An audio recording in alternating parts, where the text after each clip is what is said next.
que agentes do FBI participaram secretamente, até então era segredo, a gente não sabia na época. O FBI participou das eleições de reuniões no TSE. Essas reuniões eram sigilosas, a gente só soube depois. Então, era necessário que os deputados do Partido Republicano soubessem disso. Isso é de interesse direto dos Estados Unidos. A deputada Salazar, ela já falou que vai pedir informações ao governo Biden sobre o porquê que ele dá suporte a um governo que viola a liberdade de expressão. Um cara que foi condenado em várias instâncias, o Lula, e que voltou à presidência. Se o Alexandre de Moraes está praticando crimes usando o cargo e o Rodrigo Pacheco é o agente garantidor, é aquele cara que poderia, por sua iniciativa de pautar, iniciar a remoção dessa peça defeituosa, isso significa que o Rodrigo Pacheco, ele é um cúmplice e vai ter que receber as mesmas penas de Alexandre de Moraes. Então, se eu fosse o Rodrigo Pacheco, eu correria agora, para colocar o processo de impeachment, para tentar se limpar, porque vai sobrar para ele também. E isso eu posso garantir. Então, vocês estão entendendo como, a partir de agora, o interesse passa a ser não apenas brasileiro, passa a haver um interesse americano legítimo na causa. Então, vai vir lei aí contra o Brasil, estabelecendo sanções, e especificamente as autoridades que participaram disso. E olha só, pessoal, juíza Ludmila Grillo vai ao tribunal nos Estados Unidos e expõe Alexandre de Moraes e outros ministros. Vejam só o que ela vai falar aqui, pessoal, sobre decisões ali do tribunal norte-americano, a corte norte-americana, que pode influenciar aqui no Brasil. Isso é seríssimo, pessoal. Confira agora a fala da juíza, o que ela vai trazer direto dos Estados Unidos. Já dá um like, se inscreva aqui no canal, porque as coisas estão ficando tensas por ali e está para vir algo muito grande. Olha só o que essa juíza vai falar agora. Confira e voltamos em seguida. Eu acho que está todo mundo querendo saber o que vai acontecer com o Alexandre. Ele pode começar a rezar, porque a situação não está boa para ele. É impressionante como esses caras acham que eles podem violar tanto a Constituição e de maneira tão escancarada e achar que nunca vai dar nada. Francamente, isso não é apenas soberbo, não é apenas uma questão de soberba, é soberba. Mas não é só soberba, é burrice também. Porque só um completo burro, imbecil, continuaria avançando dessa forma, achando que eternamente ele ficaria impune. Qualquer pessoa minimamente inteligente, em algum momento vai falar, opa, peraí, isso aqui vai dar problema pra mim no futuro. Mas o cara continua avançando. O cara cego pela soberba e também claramente desprovido de inteligência. Qualquer pessoa inteligente se colocaria no lugar dele e fala, pô, não vai, em algum momento isso aqui vai dar merda. Não é assim? Pode começar a rezar. E aqui eu vou contar na live de hoje o que não posso contar muito. Eu sei algumas coisas que eu não posso falar aqui, mas eu posso contar um pouco. Até porque o Paulo Figueiredo também já contou um pouco. E eu sei mais ou menos das coisas que já estão começando a ser preparadas aqui nos Estados Unidos. Então essa audiência que aconteceu agora, semana passada, ela já foi um fruto de laços que foram estreitados durante muito tempo antes. Isso não foi uma audiência que aconteceu agora do nada. Já tem um trabalho sendo feito há muito tempo. Isso é só o que aparece depois de muito tempo de trabalho de bastidor. Vocês estão compreendendo? Nem tudo que vocês veem aqui no meu canal, lá no canal do Paulo Figueiredo, lá com Alan dos Santos, nem tudo que está visível é apenas o que está acontecendo. Muita coisa acontece nos bastidores e vocês não veem e nem a gente pode falar, correto? Então esse evento não surgiu do nada. Quando eu vim para os Estados Unidos, em novembro de 2022, eu não vim aqui para ficar de bobeira. Não posso falar mais nada. Eu não vim aqui para ficar de bobeira, tá certo? Já foi uma construção de laços de muito tempo. Então, inclusive eu conheci a assessora do Chris Smith, do deputado Chris Smith, eu conheci ano passado, em um outro evento que não tinha nada a ver com o evento do Brasil. Eu conheci a assessora dele no evento no Senado, que aconteceu, salvo engano, em dezembro do ano passado. Então essas articulações acontecem. O Paulo Figueiredo foi uma das pessoas ouvidas presencialmente e mais outras 2 pessoas foram autorizadas a falar, a prestar os seus depoimentos oralmente, que foram o jornalista Michael Shellenberger e o dono do Rumble, o Chris Smith. Desculpa, o Chris Smith é o deputado, é o Chris Pavlovski. É porque ambos são Chris Pavlovski. Então essas foram as 3 pessoas que prestaram seus depoimentos oralmente. Eu entreguei o meu depoimento, eu fui autorizada a depor, mas por escrito. Eu entreguei o meu depoimento, Alan dos Santos também entregou depoimento. Vítimas do 8 de janeiro, inclusive os advogados do 8 de janeiro, a doutora Gabriela Ritter, o doutor Ezequiel, estavam lá. Eles também entregaram depoimentos por escrito. E o que eu tenho? Quais as minhas impressões dessa audiência? O que o Brasil pode tirar de proveito dessa audiência? Muita coisa. Eu tenho uma crítica, assim, não é exatamente um problema, mas foi algo que uma circunstância da audiência que não me agradou, porém, para o futuro, eu acho que isso vai melhorar, que foi a ausência dos deputados republicanos. Tá? Para quem não sabe, os republicanos são a direita dos Estados Unidos e os democratas são os esquerdistas. Então só havia de deputado republicano o Chris Smith e a deputada Maria Salazar, que aliás arrebentou, a gente vai falar dela depois. E os esquerdistas também não eram muitos, mas estavam em maior número. Havia ali pelo menos 4 deputados do Partido Democrata. Então havia mais ou menos 4 deputados democratas, esquerdistas, e apenas dois republicanos.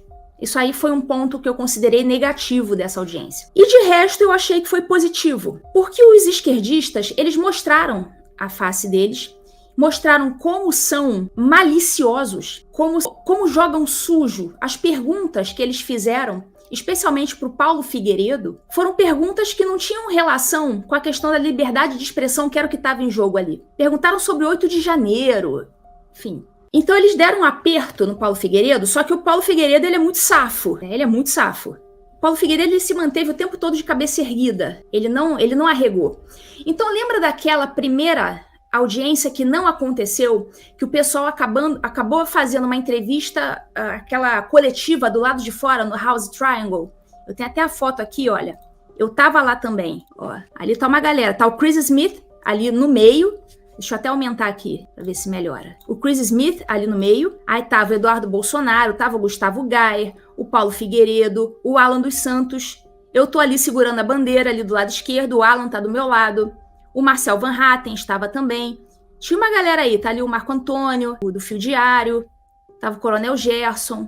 Tinha uma galera. Essa reunião aí, ela foi obstada, foi impedida por um deputado esquerdista do Partido Democrata. Então, a audiência que era para acontecer nesse dia não aconteceu, porém aconteceu uma baita coletiva de imprensa, ali com a presença do deputado Chris. E isso aí foi um tiro no pé para os esquerdistas, porque chamou atenção. O mundo percebeu que a gente tinha algo tão importante para falar aí nesse evento que eles tinham que fazer de tudo para melar. Então foi até melhor essa aí ter melado a audiência para ter tido essa de agora. A coisa tomou uma proporção maior. Vocês compreendem? Que tomou uma proporção muito maior. Então foi bom que isso aconteceu. Foi bom. E essa audiência de agora tem uma foto. Pelas fotos parece que estava vazio, mas aqui vocês têm uma noção melhor da plateia. Não estava tão vazio assim, até porque era um lugar não muito grande. Então ali na frente vocês veem as testemunhas. Da esquerda para a direita tem o Fábio de Sá, que era a testemunha que foi indicada pelos esquerdistas, um professor, um pesquisador, enfim, da Universidade de Oklahoma. Do lado dele, o Paulo Figueiredo. Do lado do Paulo Figueiredo, o Chris Pavlovski, o CEO do Rumble. E do lado do Chris, o Michael Shellenberger. Eu tô ali bem na direita, no cantinho, um pouco depois ali do Michael Shellenberger. Então, só para vocês terem uma ideia ali de como estava a configuração. E de frente para as testemunhas, e num plano mais alto estavam os deputados. Os deputados eles ficam num plano mais alto e as testemunhas num plano mais baixo. Então é até uma situação intimidadora, porque você está ali como testemunha e o cara que está te interrogando ali está num plano mais alto que você. Prova oral de juiz foi assim também. A minha foi assim. Você senta numa cadeirinha e os desembargadores ali num plano bem mais alto que você, te enchendo de pergunta. Você se sente ali um cordeirinho indo pro abate. Mais ou menos essa sensação que eu tive na minha prova oral, eles devem ter sentido ali, naquela posição na audiência. Então eu tenho essa crítica aí quanto à ausência dos deputados republicanos. Mas tudo bem, essas coisas vão sendo construídas com o tempo. Então havia o deputado Chris, que é assim, show de bola, um cara muito safo. Ele inclusive não deixou bagunça acontecer. Várias vezes as deputadas estavam ali desrespeitando Paulo e ele intervinha para dizer, olha, respeite a testemunha. Várias vezes ele falou isso. Ele teve que intervir e falar, respeite a testemunha. E também do Partido Republicano, a Maria Elvira Salazar. Ela é deputada pelo estado da Flórida. Essa moça aí. Há outros personagens também. Essa aí é a deputada Susan Wild, não sei a pronúncia do nome dela. Ela é uma deputada esquerdista, Partido Democrata. Ela ficou ali tentando apertar o Paulo e falando de 8 de janeiro, né, mudando de assunto. Nada de falar sobre inquérito ilegal. Isso aí ela não queria saber. Ela queria falar de regime militar no Brasil, 8 de janeiro, essas coisas. Esse aí é o deputado também democrata, Joaquim Castro. Mas esse aí, pra mim, sinceramente, não fedeu nem cheirou, tá? Não fedeu nem cheirou. É esquerdista, mas ficou ali mais moderado, mais na dele. E essa daqui foi uma das estrelas aí. Acho que foi a estrela da esquerda. Foi essa mulher aí, que é Sidney, nome de mulher nos Estados Unidos.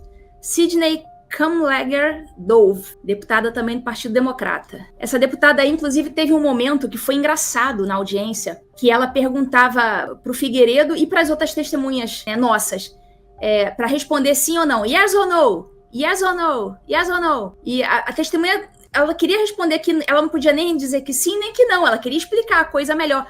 Yes or no? Yes or no? Aí, quando ela foi perguntar para a testemunha esquerdista, o tal do Fábio, aí ela não perguntou yes or no para ele, deixou ele falar à vontade. Aí o público que estava atrás começou yes or no, para ela manter a coerência dela. Se está perguntando yes or no para as outras testemunhas, pergunta yes or no também pro Fábio. Então aí o público, yes or no.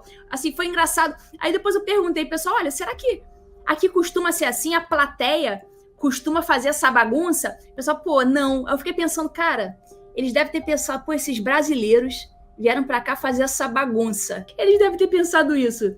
Vieram fazer bagunça aqui. Foi uma bagunça. Teve vaia, teve aplauso, a plateia participou, sabe? E eu acho que os americanos não estão acostumados com isso. Eles devem ter estranhado muito. Então, essa audiência, na minha opinião, ela ainda não tem o apelo suficiente, ainda não é uma bala de prata, porém, é mais um tijolo na construção que a gente está fazendo. E um tijolo fundamental, um tijolo grande, não é um tijolinho, não é um azulejo, é um tijolão. Então, assim, o que faz mais os Estados Unidos olharem, olha, atingimos agora 20 mil pessoas assistindo simultaneamente. Olha, superou, mais do que dobrou o meu recorde aqui no TV Injustiça. Obrigada aí pela audiência de vocês. Então, os Estados Unidos, eles estão preocupados com o Brasil, com a liberdade de expressão no Brasil? Não tem ninguém preocupado com isso, assim, vamos ser francos, tem ninguém preocupado com isso. Ali no máximo um outro deputado republicano que sensibiliza com a causa, mas eles estão preocupados mais com o que pode interferir negativamente nas coisas dos Estados Unidos. Então, por exemplo, a amizade de Lula, do regime Lula, com Irã, Rússia, China, esse tipo de coisa faz com que os Estados Unidos olhem para o Brasil. Aquela declaração bizarra do Lula, falando lá de Israel, aquela declaração antissemita, praticamente culpando Israel pela guerra, esse tipo de coisa também chama a atenção dos americanos. Então não é exatamente a liberdade de expressão que tá em jogo para eles. Entretanto, com os Twitter Files, eles vão se deparar com uma outra questão, que é a violação das leis brasileiras por empresas americanas, mais especificamente as Big Techs, né, o Facebook, o Google. Então ficou claro que eles obedeceram ordens ilegais e inconstitucionais, né? Empresas americanas obedeceram ordens inconstitucionais no Brasil. E o que isso significa? Aqui nos Estados Unidos, eles vão ter que responder por uma determinada lei que os obriga a obedecer às leis dos países onde eles têm negócios. Então, o Elon Musk, pensa bem, o cara fez uma jogada de mestre. Ele é um cara que é a favor da liberdade de expressão, ele apresentou os documentos para o Congresso americano, então ele meio que sai de cena e entra em cena o Congresso americano, correto? E olha a jogada do Elon Musk. Ao mesmo tempo em que ele livra o Twitter a partir da gestão dele, né, obviamente, porque antes da gestão dele, o Twitter estava cumprindo as ordens ilegais do Alexandre de Moraes. Agora ele está tirando a empresa do Brasil. Mas o Twitter estava respeitando as ordens, assim como o Google, a Meta e todo mundo, TikTok. E o Elon Musk apresentando isso, é como se ele estivesse dizendo, olha, todas essas redes sociais aí, elas todas são criminosas. Então, com isso, eu acho que não é exagero meu pensar que, de repente, quebrando essas outras empresas, o Elon Musk pode se ocupar de uma fatia maior nesse mercado das redes sociais. Porque eu não tenho dúvidas que daqui a pouco Mark Zuckerberg vai ser chamado para explicar sobre isso no Congresso americano. Os deputados republicanos, eles vão começar a apertar Mark Zuckerberg, Google. Eu falo, olha, peraí, a gente tem as provas de vocês estão obedecendo essas ordens ilegais? Isso aqui é crime nos Estados Unidos. Então eles vão sofrer um aperto. Daqui a pouco essas redes, elas vão se ver diante do seguinte dilema. Ou elas permanecem no Brasil, respondendo a ordens ilegais do Alexandre de Moraes, obedecendo e sofrendo sanções nos Estados Unidos, o que eu acho muito difícil delas fazerem essa opção. É muito mais fácil elas fazerem o quê? Elas saírem do Brasil para evitarem ser sancionadas nos Estados Unidos. E vocês acham que o Brasil aguenta um dia sem Google, sem Facebook, sem YouTube? Vocês acham que aguenta um dia? O que vocês acham que é mais forte, o Google ou o Alexandre de Moraes? O Alexandre de Moraes é um chihuahua latindo para um Doberman. Vocês conseguem compreender isso? O Elon Musk deu um checkmate. Ou essas empresas saem do Brasil, ou elas continuando lá, tendo que responder e obedecer a ordem de Moraes, elas vão ser sancionadas nos Estados Unidos. Então é isso. Os melhores momentos da audiência, eu acho que foram protagonizados pelo Paulo Figueiredo e especialmente pela deputada Salazar, que acabou sacando aquela foto. Daqui a pouco eu vou mostrar a foto aqui, lembrar daquela foto. Olha a postura do Paulo Figueiredo. Olha a postura do Paulo Figueiredo. Olha a forma como ele olha para os deputados, de cabeça erguida. Ele não tá ali, assim, olhando para baixo, de cabeça baixa. Ele tá sempre de cabeça erguida, respondendo firme, sem arregar. Então, para mim, de longe, apesar do Paulo Figueiredo não estar falando a sua língua nativa, ele foi, de longe, o melhor depoente, na minha opinião. De longe. Os outros foram bons também. O Schellenberger foi bom, o Cris foi bom. O Cris foi mais polido e tal. Ele falou lá das ordens que ele recebeu, ordens ilegais que ele recebeu no Moraes, o que fez o Rumble sair do Brasil. Então o Rumble fez um grande favor ao Brasil, saindo do Brasil, porque expôs ainda mais a ditadura brasileira. Ele falou, olha, não vou obedecer ordens de Moraes, eu preferi sair do Brasil, onde eu tinha um grande mercado, ou seja, o Rumble perdeu dinheiro saindo do Brasil, mas não obedece ordem ilegal. Preferiu sair de forma honrada dessa história. Então foi muito bom eles terem ouvido o CEO do Rumble. Então o Paulo tá aí de cabeça em pé e o tempo todo os deputados perguntavam para ele, olha, você é a favor ou contra ditaduras? Você é a favor do regime militar que iniciou em 64? Pessoal, a audiência era sobre liberdade de expressão no Brasil. E eles deturpavam, como esquerdista adora deturpar as coisas, né? Eles são maliciosos. Então, como nesse campo da liberdade de expressão eles não têm como se sustentar em pé, eles tentavam levar sempre o assunto para o âmbito onde eles se sentem mais confortáveis falando de ditadura militar no Brasil. Isso não estava em jogo. E várias vezes o Paulo falou, olha, isso aí não está sendo pauta aqui. A gente veio aqui para falar de liberdade de expressão, de ordens ilegais, de censura. Não para falar se eu concordo ou se eu discordo do regime de 64. Aí ele ainda aproveitou para falar do avô dele. Ele é neto do presidente Figueiredo. Ele falou, não, meu avô, ele já pegou a última partezinha ali do regime militar, que já era um período muito mais brando. Então ele não podia responder yes or no. Ele tinha que moderar ali. Não, teve épocas do regime militar que eram épocas mais duras. Inclusive havia alguma censura. E houve épocas mais brandas, como a época do meu avô, ele falou assim. Então ele fez essa diferenciação. Porque é sinal de que o Brasil está percebendo, né, o que está acontecendo. E se sente esperançoso dessas ações internacionais. Porque do Brasil mesmo a gente não pode esperar mais nada internamente. Então toda a pressão, que pode até causar alguma ação interna no Brasil, essa pressão vai vir de fora. Isso já era previsível, né? A gente não contava com o fenômeno Elon Musk. da forma como ele entrou em jogo. Ele entrou com o pé na porta. Ele entrou fazendo barulho no jogo. E isso aí eu realmente não contava. Isso eu não esperava. Eu esperava que fosse acontecer alguma coisa. Deus ia mandar alguma coisa. Então, eu não sei se o Elon Musk, se ele é ateu. Eu não sei qual que é do Elon Musk. Eu acho que ele deve ser ateu. Tem cara de ateu. Mas a gente não sabe o que Deus, né? O instrumento que Deus usa para fazer as coisas. Sei lá. Se Deus resolveu usar o Elon Musk, que talvez nem cristão deva ser, imagina, né? Deus que sabe o instrumento que ele usa. A gente não tem nada a ver com isso. Então foi muito bom.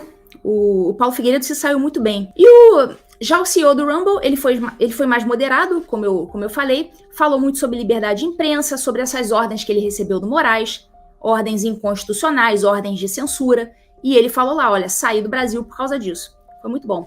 Essa audiência foi no Comitê de Relações Exteriores. Vou pegar aqui. Esse aí é o Chris Pavlovski. É esse cara aí. Então a audiência foi no... Esse aí é o Schellenberger. Olha eu ali atrás, olha. Eu tava bem ali pertinho do Schellenberger. Eu apareci na foto. E essa audiência foi no Comitê de Relações Exteriores. Acontece isso no Brasil também. Tem a CCJ, a Comissão de Segurança, a comissão disso, a comissão daquilo. No Congresso dos Estados Unidos também é a mesma coisa. Então foi no Comitê de Relações Exteriores, mas a gente já sabe que no Comitê Judiciário, que trata desses assuntos de judiciário, a gente já sabe que tem algumas medidas sendo tomadas. Então não é só em um comitê que o nome do Alexandre de Moraes está na boca de Matilde, certo? Tem outras coisas acontecendo. E o melhor momento da audiência, claro, foi esse aqui. Maria Elvira Salazar, deputada pela Flórida, começa a descascar o Alexandre de Moraes, chama de ditador, né? Faz ali o discurso dela, assim, maravilhoso, e do nada ela saca uma foto do Alexandre de Moraes. É claro que isso aí, a gente sabe que o Paulo Figueiredo tem participação nisso aí. Assim como os deputados esquerdistas, pessoal. Vocês sabem que vieram os deputados esquerdistas dias antes dessa audiência aí, eles vieram a Washington, né? Aí tinha senador, parlamentares em geral, né? Acho que era Elisiane Gama. Tinha uma galera aqui em Washington para falar com os deputados democratas, né? Então, assim como essa galera brifou os deputados democratas, que assim, deputado democrata não vai saber o regime militar no Brasil, mal vai saber o que foi o 8 de janeiro. Então, esse pessoal veio com certeza brifar os deputados. Então, assim como eles foram brifados, certamente a Salazar foi brifada também. E ela entendeu perfeitamente de quem se trata. Quem é Alexandre de Moraes, o discurso dela, desse discurso a gente percebe que ela entendeu perfeitamente o que ele fez e está disposta realmente a ir até as últimas consequências. E essa imagem é uma imagem muito importante, porque assim como o professor lá falava, o elemento pictórico é muito importante, ou seja, o pictórico, a picture, a imagem é muito importante para fixar certos aprendizados na cabeça das pessoas. Então, quando você vê uma deputada americana segurando uma foto do Alexandre de Moraes, ela tá ali apontando exatamente quem é o problema, não que ele seja o único problema, mas nesse momento ele é o problema principal. E é muito importante a gente dizer claramente quem é o problema principal. E parar de ficar falando, porque o problema é o STF. Não. O STF não tem nome, não tem CPF, é uma instituição sem rosto. O STF é composto por alguns ministros, pessoas físicas, que são uma espécie de engrenagem, são as peças da engrenagem. Se tem uma peça defeituosa, como essa daí, Alexandre de Moraes é uma peça defeituosa na engrenagem chamada Supremo Tribunal Federal. Então nós vamos o Supremo Tribunal Federal está errando. Não. Vamos dar nomes. Peça defeituosa. Claro, todos ali, na minha opinião, são defeituosos, tá? Todos estão agindo de forma defeituosa. Mas a peça mais defeituosa é essa daí, Alexandre de Moraes. E foi importantíssimo ela pegar e mostrar. Pois é, pessoal, você viu aí o que essa juíza falou, é muito sério, é muito grave e realmente o povo brasileiro está esperando explicações. Realmente tem muita coisa que ainda o povo não entendeu e ficou realmente no ar uma dúvida sobre atos ali em Brasília que estão acontecendo até hoje, inclusive agora, durante essas enchentes ali no Rio Grande do Sul. Nós queremos saber a verdade. O povo brasileiro cansou de ser enganado, cansou de ser pato. E mesmo agora, pessoal, quando o Bolsonaro nem está no poder, o povo não está dormindo, pessoal. O povo quer saber o que realmente está acontecendo em Brasília. e o que está acontecendo no STF e como está o governo de Lula. Porque se o povo brasileiro está cobrando, mas o parlamento ali, com Rodrigo Pacheco, Arthur Lira, não tomam uma iniciativa, então é preciso apelar para a Corte Internacional. E nós já temos visto alguns deputados e senadores, assim como Eduardo Girão, Gustavo Gal e Nicolas Ferreira e vários outros que têm ido até ali as cortes internacionais e têm denunciado aquilo que tem acontecido aqui no Brasil. Realmente um abuso. Não só o 8 de janeiro, mas várias vezes o povo brasileiro está calado, intimidado e não pode mais falar nada, porque senão vai tomar sanção aqui do Tribunal Brasileiro. Mas isso está com os dias contados e de acordo aí com a juíza Ludmila Grilo, que deixou de forma bem explícita e clara, já existe um processo correndo ali fora e o mundo já está sabendo aquilo que está acontecendo aqui no Brasil. E você, o que acha dessa situação? Será que realmente algo vai ser feito pelo povo brasileiro? Assim como o Elon Musk, o homem mais rico do planeta, já começou a agir em favor do povo brasileiro, o que você acha? Isso vai acabar em pizza ou não? Realmente a justiça vai ser feita e nós vamos ver algo acontecendo, quem sabe ainda este ano, que é ano eleitoral aqui no Brasil. Coloca aqui nos comentários a sua opinião e eu quero te pedir também para se inscrever nesse canal. Para quê? Para você ver outras matérias como essa aqui. Nós vamos trazer outros vídeos como esse para deixar você esclarecido. Dá um like, se inscreva no canal e coloque o seu comentário aqui, o que você achou dessas notícias e dessa matéria. Valeu, um forte abraço e até a próxima.